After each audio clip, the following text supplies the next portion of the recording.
that's about watch your mouth. Baby got it. Okay. Today is Friday. This is 2013 Nissan Titan. Skar audio. Crew cab. This was my first build for 4.8s under the seat. Let me show you how it looked. It went all the way across. It was good clearance. Had a 4-inch port for each set. Chambered. 2 in each chamber. Excuse me, y'all. With the Skar 1200. The RP model 1200 1D. So, what we're working on now is the new box, which the previous one was actually fiberglass. So I'm not going to, the fiberglass was kind of messy. I had never really done fiberglass on the actual enclosure before, but I have done fiberglass plenty of time on vehicles and bodywork and everything, etc. You know, so here it is today. We have the face completed. My mock-ups, everything, not completely done. Gotta, you know, smooth out my edges and everything. Finish my ring cuts because I'm gonna have this sit up, spacers. And I'm debating whether or not to actually vent here in the center in the new enclosure, so that each chamber comes around to the backside and comes out vent. Or I don't know just yet. But these are the subs. A little dusty, got a little dust on them. It'll be fine. I'll blow them off with the air line in a little while. My rings, which that's just a test fit on. They're not going to stay up there right now. They're actually going to be mounted to this first, prior to me installing, you know, and securing the face. Once I create the actual backing, because if everybody knows, the hardest part in building a truck box with that hump in the middle is building around the hump. That's the hardest part. Figuring out your measurements and everything from front to back is always easy. Figuring out your width is always easy. But figuring out your actual hump depth and everything, I mean, I don't have all the fancy computers and gears, so I use all types of tape measures and rulers and everything. Calculations is a must.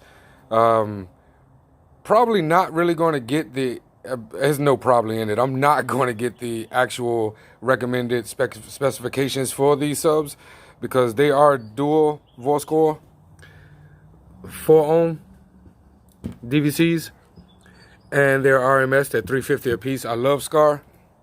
I mean, I really don't want anything other than Skar when it comes to my audio equipment at this time. I remember from back in the days running with, you know, Rockford, and for quite a while. And then I think I moved from Rockford after maybe 10 or 12 years. I moved into Kicker. Had to give them a try when they came out and introduced us to the L7s. Now, the Kicker L7s inside of my actual, I had a 2001 Ford Mustang GT. I was running a 1.2 cubic square foot sealed enclosure with 2 L712s. Oh man, when I say that thing beat like a beast.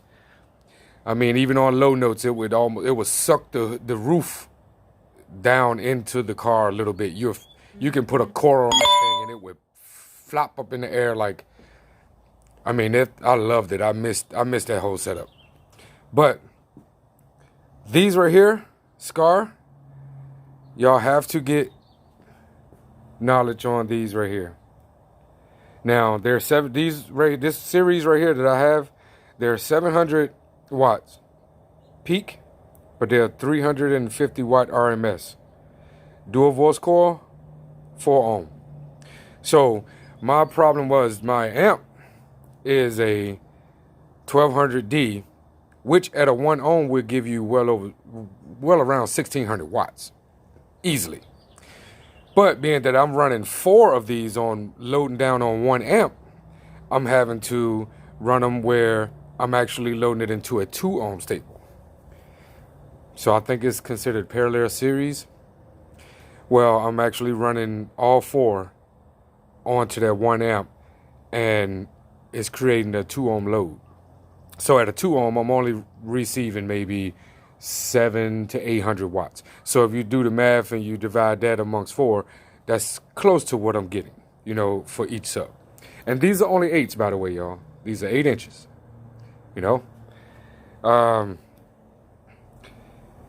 Yeah, my sander gave out on me. If anyone have any tips on the best, money sufficient anyway, sanders, palm sanders, please put that into my comments, because this is the second one that I've went through, and yesterday it just slowed down and I can almost smell the motor burning. It's pretty much gone, and it said brushless, I believe, and it is gone. It's Walmart brand. It's not, and I've only had it maybe 2 months. So yeah, any tips or any thoughts that anyone have, please feel free to, click that subscribe button, because more is going to come, and step by step will be included into my channel.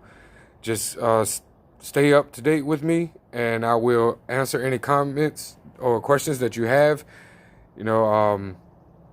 because trust me, it is not easy at all to actually install these things, to build them. I mean, because let's think about it. You're buying like the regular box, which I had one, the 2 Downfire 10s box that goes under the bench. I kept it for almost a month. I sold it to a buddy of mine. He has the same type of truck, but he has the king cab. He doesn't have the crew, the full 4-door. He has that partial back door. So being that, I didn't really like it because, you couldn't see anything, and the sound quality wasn't that great to me neither. And I don't know about y'all, but I like to be able to see my subs.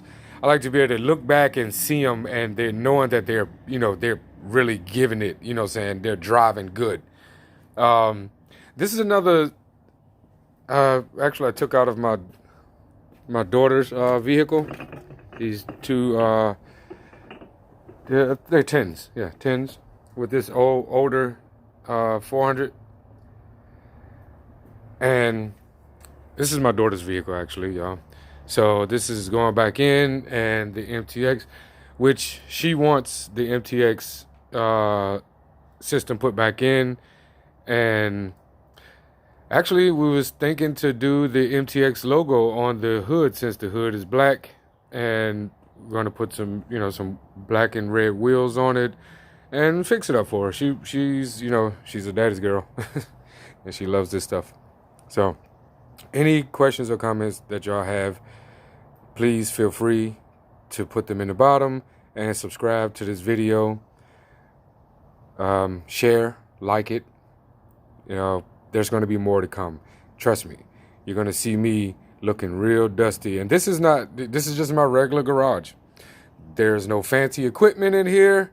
So for those whom like to DIY it and have, different hand power tools at home, that you're going to, that you already own, and you don't have no big fancy table saws and computerized things, I'm going to show you some few tricks and a few things that I've ran into over the time of building and constructing these type of boxes, because you can get stuck in a situation where you have no way of figuring out how to make it happen.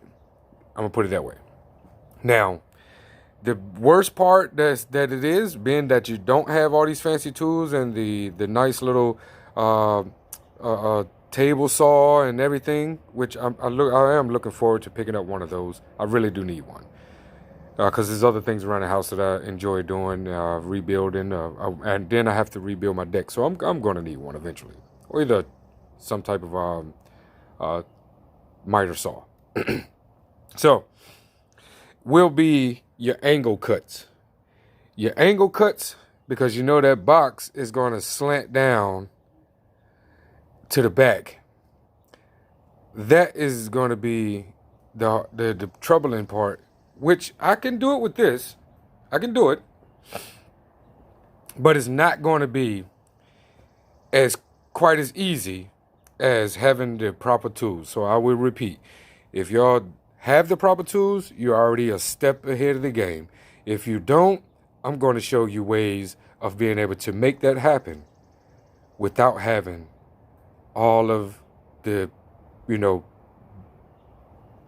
best tools that you can get your hands on just by using your general tools that you probably already own. Okay? Stay tuned for more.